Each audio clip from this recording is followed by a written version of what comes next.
Hello, I'm Lawrence Chard. Welcome to our Chard Coin and Bullion Dealer YouTube channel.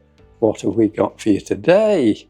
Well, I was thinking of actually mentioning the presidential election that's just occurred in the USA, with results that will have astonished some and delighted others. But you can see that I was staying kind of neutral here. It says, what does it say on there? Taylor Swift 2024, Make America Great Again, like Britain. No, it doesn't say Make America Great Again, it said Make America Great like Britain. Interesting point, there you go, that's my political bit for the day. I was going to actually mention the presidential election, but the problem is one has to be a little bit careful if you're running a business to actually poke about in politics, in case a lot of people get upset about it. And fortunately we don't have many American customers, so whatever I said isn't going to offend too many people, but it's probably better to avoid it. But I will try to do something coverage of it later because of how we think it will affect the value of the US dollar and the demand and prices for precious metals. And I think it could have very great effects. But it's probably too soon to actually comment on them now, and I haven't done a very thorough analysis, it's just top of my head stuff. So, the real point of today's video is I was going to test yet some more coins, and these aren't suspected fake coins. What I'm starting out with is an Austrian 100 krona. It's 1915, get it right kid. These are all official Austrian mint restrikes. All the 1915 dated ones are official restrikes, and they'll still make them this year if you want to buy them. We know the Austrian mint very well, we know its director, and we've visited there and had a look around before now in Vienna, very nice. These are 900 fine gold, so 90% fine gold. But whenever any of our staff test any of these, because we bought them in, they go, hey, look, this is wrong. What's wrong with this? It's got too much gold content. Now, the last time we did some Niton testing, I was pointing over here and looking there, and that messes it up because I'd normally look here, and if I point at those it'll obscure the view. But we can see, oh look, 949 parts per thousand, that's too high, there's something wrong with that. If we were looking at perhaps a gold sovereign or a non-restrike coin, we'd be suspecting that some rather dumb counterfeiter had made it out of with too high a gold content, which, believe it or not, does happen. So why is this 949?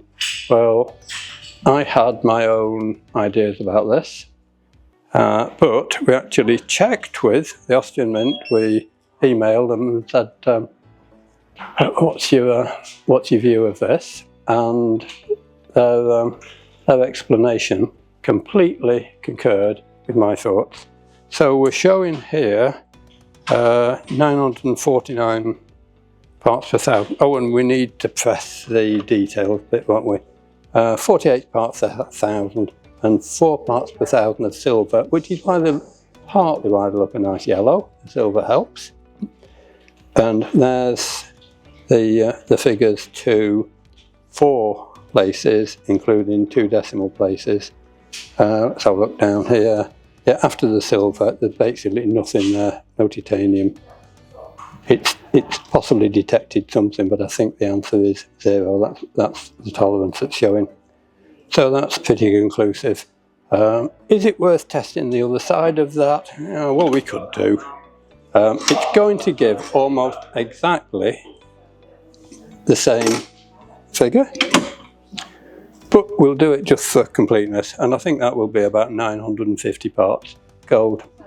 Now, the reason we get this sort of fake reading, oh, actually, we've got a reading there, got a message, gold plate suspect, and that's a very interesting thing that a Niton, oh, now it says gold plate not detected. So it's important quite often. Oh, it flashed back on suspect. The machine has got good software and calibration to actually detect gold plating because the X-rays only penetrate to a very shallow depth. Do you know that noisy Hillary clonking about over there? We're in our Blackpool showroom, so it's we're working as well, and I'm interrupting the workflow in a way. At 952 parts per thousand, very similar to what were 949 was at the other side. And oh, there we go. Press the details. There we go. Gold, copper, silver, and if we average the obverse and reverse figures, we're going to come out to almost exactly 950. But what the Austrian Mint does on these restrikes is it pickles the blanks before they're struck. And when we say pickle, that will be in some kind of acid. And then when they've done that, they'll neutralise the acid and clean them up to remove any traces. And what that does is it leaches out any base metal, in this case copper, from the first few microns of the surface. And that means we get a higher XRF reading. Although, it doesn't show us here, as we saw on the test, we were getting an error message about gold plating being detected. And that is a really interesting observation with a Niton. If we'd wandered away and not seen that, that error message or alert, or we'd seen gold plate not detected, we might have lost a bit of useful information there. So the very detailed response we got from the Vienna Mint over in Austria was that it was due to pickling, and they have done their own extensive testings of XRF tests as the coins are struck, and then they've actually ground some material off the surface and retested them, and when they grind some surface off, they get down to 900 exactly. And I think if we did any copulation tests on these, we'd also find that those are 900 fine, so 90.0% fine gold, which is their specification, so these are correct. That will fool a lot of people who spent about £16,000 or more on an XRF tester. So that's the 100 corona. We'll put that away and see what else we've got. 20 coronas. The 20 corona restrikes are 19. Also 1915, I think, or the 19. Oh yeah, 1915. So we'll put one of these on. We'll hit the button, and what we get in here? Gold plate not detected. Gold plate suspect not detected. But once again, we're coming out with gold about 950 parts per thousand. Exactly the same reason. This is because these are the blanks are pickled before they're struck. It's quite an old technique. Way back in Matthew Bolton's days of the Soho Mint, in about 1797, they used to do some proof coins, and they'd take a copper coin and they would gild it with more or less fine gold. That's gild the blank. You'd strike the coin and you got a surface which was basically fine gold, and it looked absolutely fabulous. And because the substrate was copper and they gave it a good, I presume, a good slow strike and maybe a multiple strike, some of those gilded proofs, copper coins, gilded, look fabulous. So we're seeing the same thing here, but on a gold coin. In this case, there we go, 950, 4.6, silver 4 parts per thousand. I think that's the same as we got for the 20, and that's it, 0 titanium. I think we can happily conclude that's the same. And in this case, I don't think we need to bother doing the reverse, because we're going to get similar results. That can go away.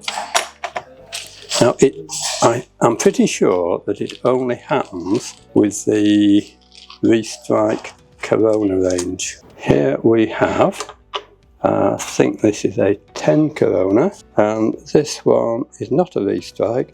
This is a 1906. So this would have been struck in 1906. Ooh.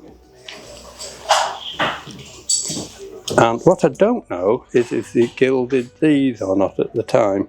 I would think, because these were kind of business strikes, theoretically made for circulation, then this is actually going to give us a reading of 900 fine. I don't know, because I will have tested some before, but I haven't done one recently. So let's see what we're getting. Gold plate probable. So that, yeah, the gold plate probable that flashed up tends to suggest that they were pickled before striking. This one's got a little bit of wear on it, so I'm not surprised that it isn't coming up at 950. It's showing 91.2% at the minute. So that's something that I've learnt today, or perhaps this refreshed my memory on if I'd forgotten about it. Now, excuse me, we'll just have a slurp of my tea to keep my throat working. So basically we answered the questions that the earlier Corona ones, and certainly this 1906, must have been pickled before, because that gold content reading will not be correct. I'm saying that, unless they made them out of 22 carat, but I don't think so. Double check that later, because we should be sure, but I'm pretty sure that 900 was the standard at the time, and that's what that's supposed to be. Okay, so that's a 10 Corona non-restrike. Now, just to check, that's not the only restrike gold coins that the Austrian Mint make. This is a 1915 gold 4 ducat piece, and these are very thin, a little bit like hammered gold coins, except these are actually perfectly circular. I'll show you on these in the camera, but we'll show you some big pictures up here as well. But you can actually see how thin it is. Ooh, and old hammered coins made in the medieval time, maybe, were often that thin, and they were very high carat gold, which actually tends not to be very good for circulation because it's not as resistant to wear and tear. Let's stick it on here, and what we're getting, yeah, 987 at the minute. What are these supposed to be? I think these are 23 or 23.5 carat gold. Yeah, that's showing at about that 23.73, 989. I'll have to check later what the specification gold content is, but I know they are high. They are basically very close to fine gold. So, 989. That is somewhere around what we expect it to be, and the carat 23.73. As I say, I think they're about 23.5. I'll just flip it, and the reason I'll flip this is because I'll watch this time to see if we get a gold plate suspect. Yep. No, now it's gone. So actually, it's possible these were also pickled as well, which would help to prevent things like red spots that you sometimes get on even high carat golds.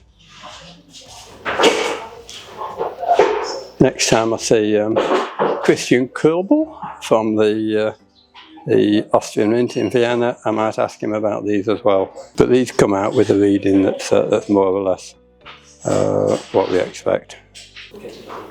99, actually, yeah, 989. If we add in the 4 parts per thousand tolerance in there, we'd be 99 something. So perhaps these are 99% gold. I'll check that later.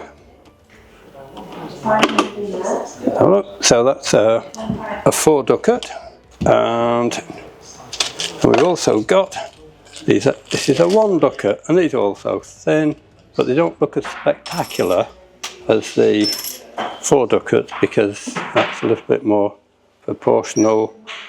These are also 1915. There were earlier ones made, but the dies were slightly different. Let's have a look. So this should show gold plate suspect. Now it's flashed off, so if they were pickled, then the pickling has not made much difference because they're very close to fine gold.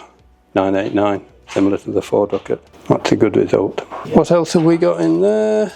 That's it actually. Those Austrian.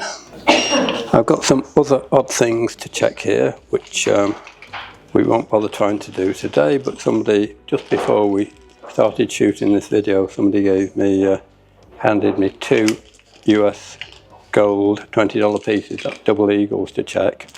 And I think somebody says 1 suspect, and even through 2 lots of plastic, the bag and the capsule, I went, ooh, that one's a bit yellow.